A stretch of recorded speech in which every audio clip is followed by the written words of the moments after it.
Museumku, warisanku, Museum Maritim Brunei Darussalam. Kalau misalnya kita ni kan ingin memahami tentang dari mana asal usul kita ni, perlulah kita ni ingat orang melihat ke belakang dulu.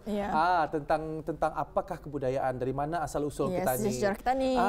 Tetapi kita ni harus hargai.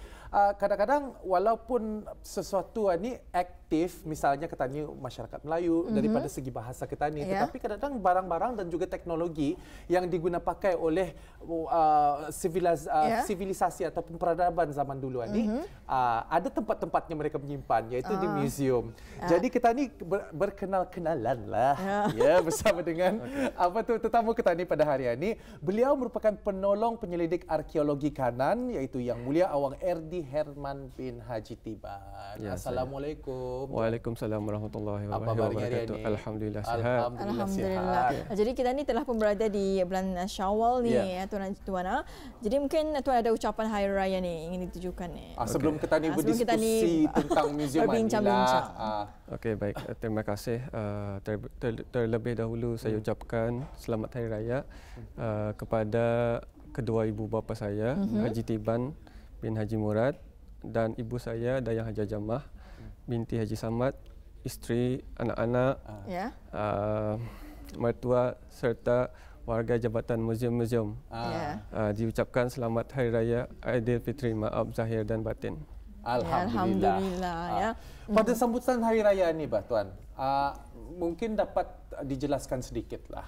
Ada yang mengambil, ada yang cuti persekolahan atau sebagainya. Silakan mungkin dapat didiskusikan tentang sejarah ringkas mengenai Museum Maritim ini dan apa sebenarnya maritim ini daripada sudut pandangan Tuan. Silakan. Okey, sebenarnya Museum Maritim ini dibina pada tahun 2006 dan siap pada 2008 di bawah rancangan kemajuan ke-10 yang mana menelan belanja hampir 5 juta ringgit Brunei. Okey, ia dibina di sebuah tapak di Kota Batu. Seperti yang kita ketahui, Kota Batu adalah merupakan sebuah tapak sejarah yang kita ketahui merupakan Brunei tua sebelum Bandar Seri Begawan yang bertarikh pada abad ke-14 hingga ke-16 Masihi. Okey, ia dibina di sebuah tapak yang berkeluasan 3.53 hektar. Okey, dan kenapa ia dibina?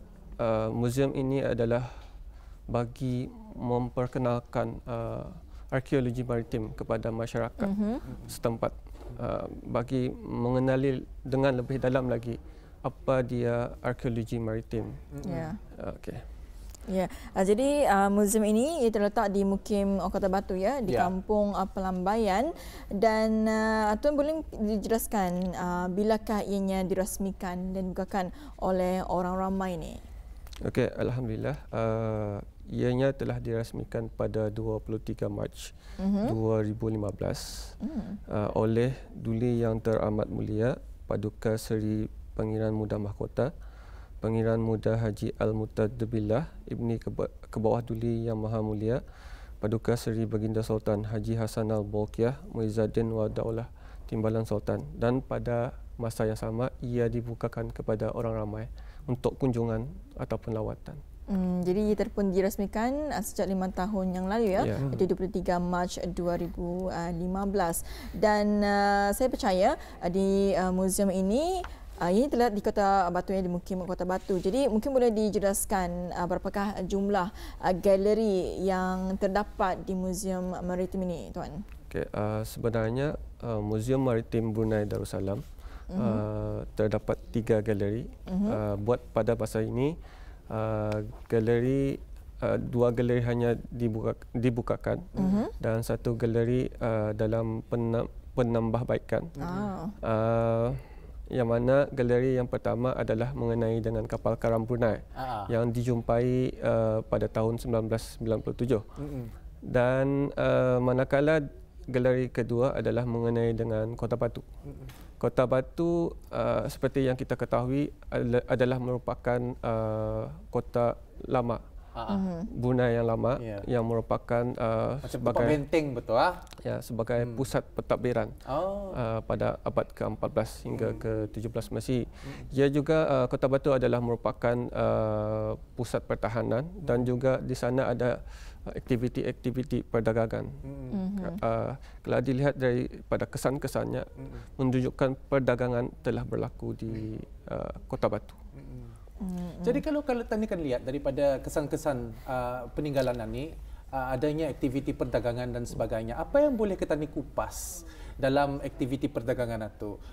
Misalnya aktiviti perdagangan ini dengan negeri mana ataupun waktunya macam mana dan boleh dilihat di galeri mana ni macam mana ni? Kalau dapat Tuan ceritakan. Okey, kalau dilihat daripada galeri-galeri sebagai contoh galeri yang pertama iaitu galeri kapal karam Brunei.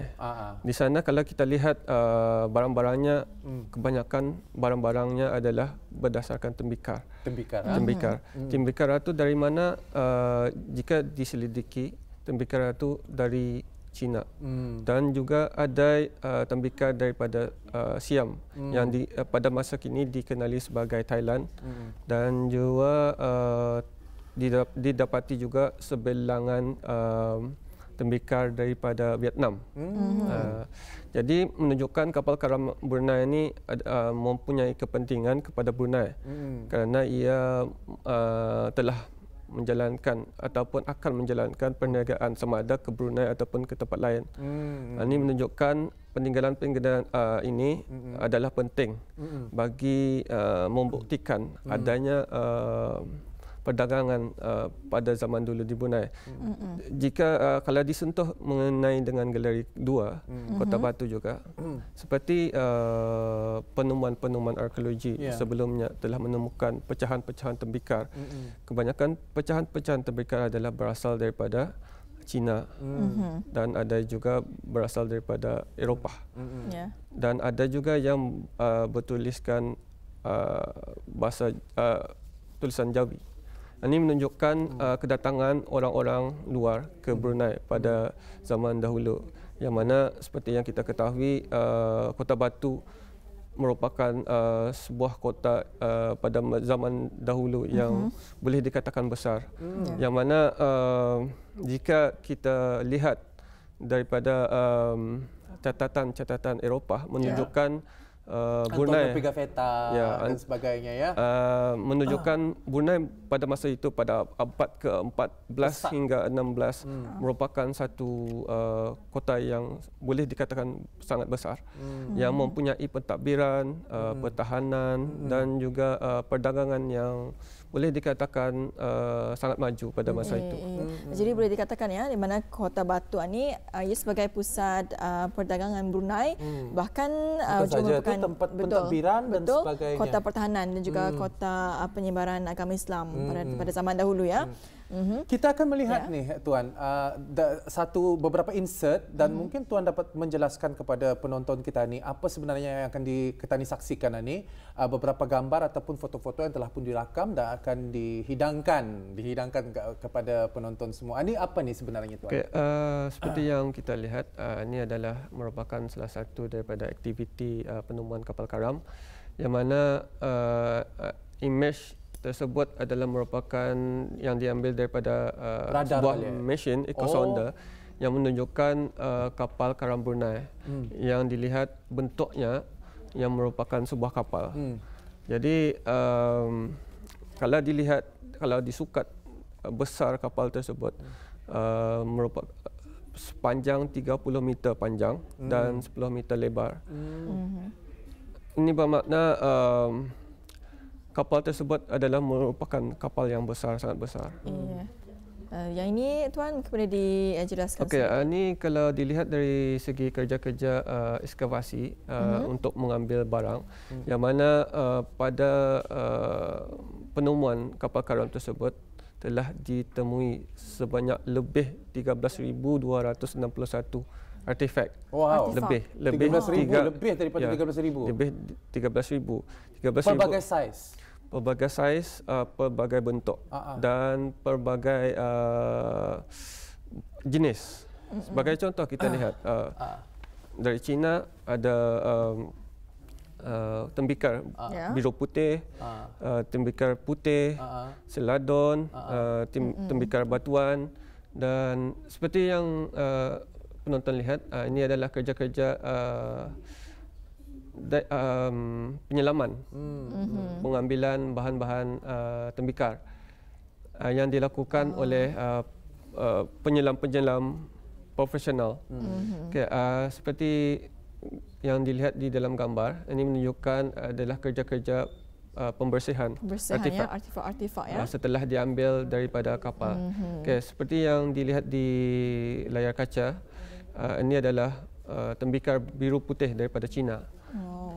Tuan, kalau boleh saya menyoalkan, setelah dikenal pasti situasi atau di mana terletaknya kapal Karamani, dan setelah itu seperti yang Tuan katakan tadi, ada lebih daripada 13,000 artifak.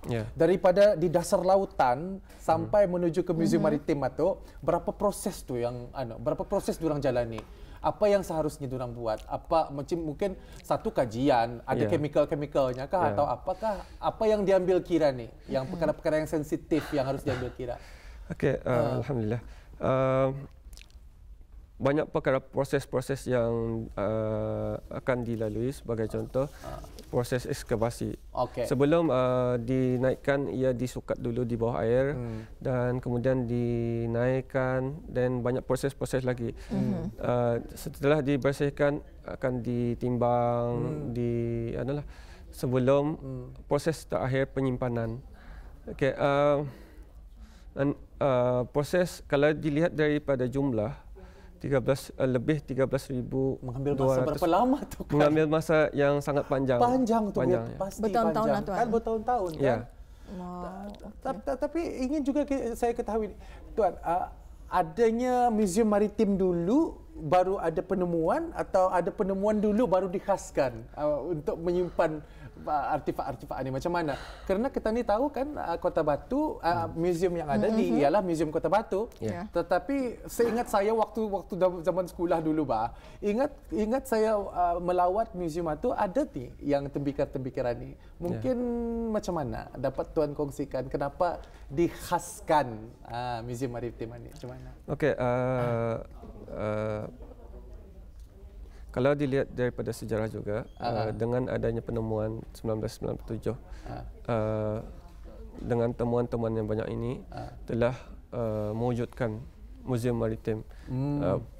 Sebelum ini, yang pada dulunya satu departmen saja tu, yang sebelum ini pameran kapal Karam Brunei dipamerkan di Museum Brunei. Oleh sebab ruang tidak mengizinkan, jadi ditebuhkanlah Museum Maritim, yang mana dikhususkan mengenai dengan penemuan-penemuan di perairan ataupun di sungai dan sebagainya, yang berkaitan dengan kelautan.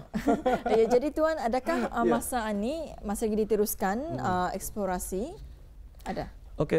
Kalau dari segi kapal Karam Brunei, eksplorasi tidak ada lagi dibuat, kerana barang-barang yang di sana sudah diambil.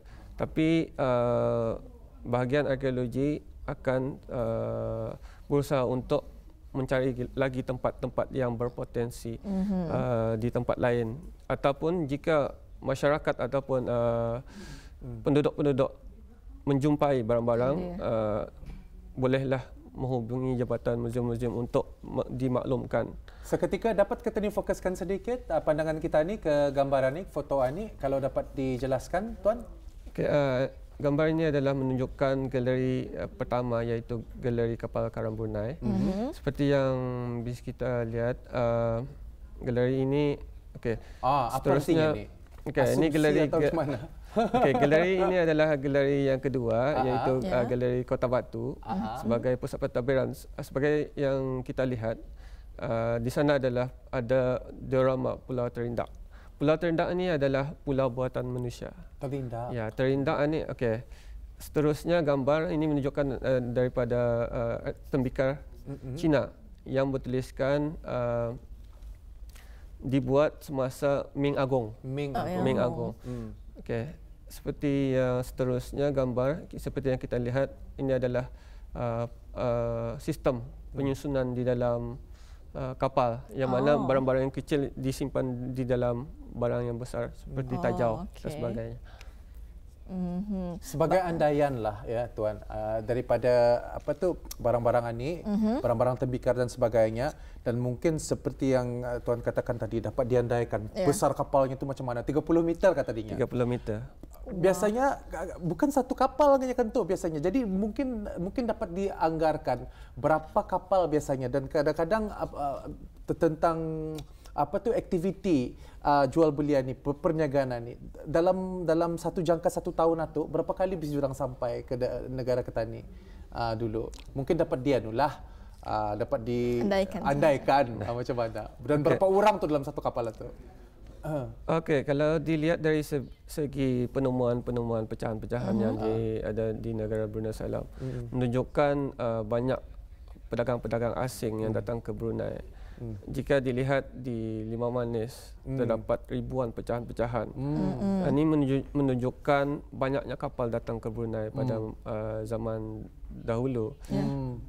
Jika dilihat dari satu kapal sudah mempunyai 13,000, lebih 13,000, tidak memungkinkan banyak kapal yang datang ke Brunei menjalankan perniagaan dengan penduduk tempatan, yang mana penduduk tempatan akan menukar barang, barter trading ni ya. Yes.